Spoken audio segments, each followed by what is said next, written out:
whenever you want. 3, 2, 1 și... Bună! Sunt Iulia Dobre-Trifan și în următoarele minute o să îți povestesc despre Sport Coaching Challenge, respectiv despre cum reușesc eu să mă mențin în formă, așa, fără efort.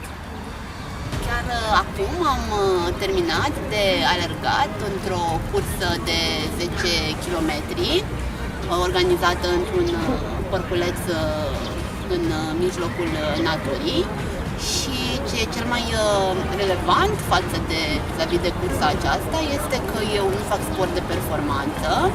De fapt, sportul nu face parte din cariera mea profesională. Am o carieră corporate, lucrez foarte mult într-un birou, în spațiu închis, la fel ca și tine, dacă te uiți la filmul acesta probabil.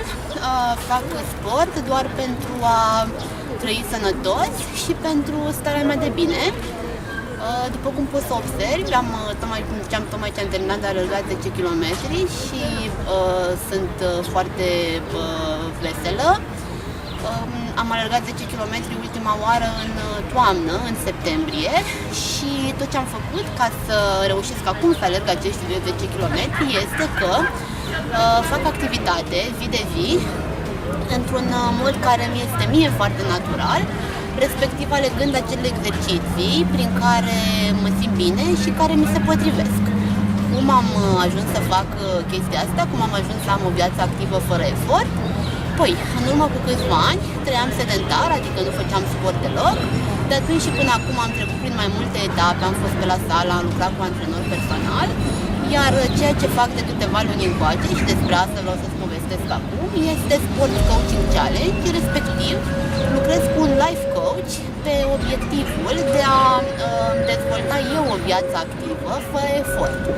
Ce fac concret este că iau sesiuni de coaching individual, iar sportul, adică exercițiile, tehnica și ce anume fac în fiecare zi, îmi aleg eu, coachul ajutându-mă doar să-mi stabilez motivația. Și asta este chestia cea mai importantă, de fapt, să stabilești motivația.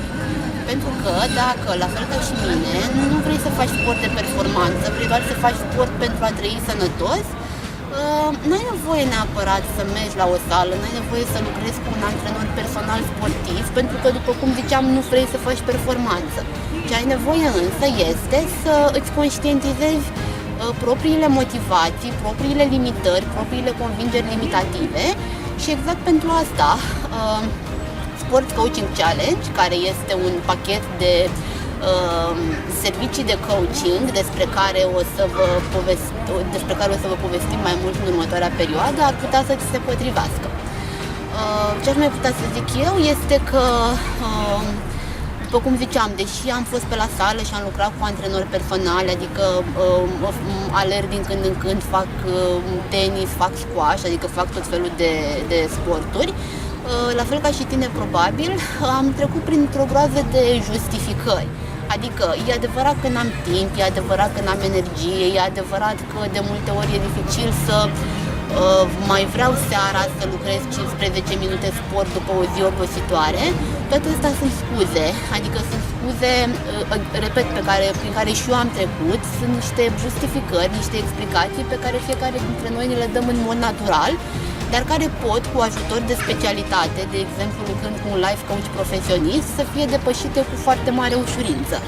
Rezultatul, dacă îți asumi un angajament de coaching, adică dacă, de exemplu, încerci un Sport Coaching Challenge, adică dacă alegi să lucrezi cu un life coach pe sport, este că vei reuși cu foarte puțin efort, mie îmi place să zic că fără efort și mie chiar mi se potrivește chestia asta, să-ți găsești acel ritm sportiv, acel ritm de mișcare care ți se potrivește și pe care îl vei putea apoi derula în paralel cu toate celelalte chestii din viața ta.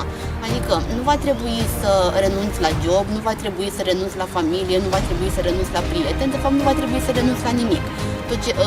Tot ce va trebui să faci va fi să te înțelegi pe tine mai bine și să-ți construiești motivația de a include sport, de a include activitate în viața ta de zi cu zi.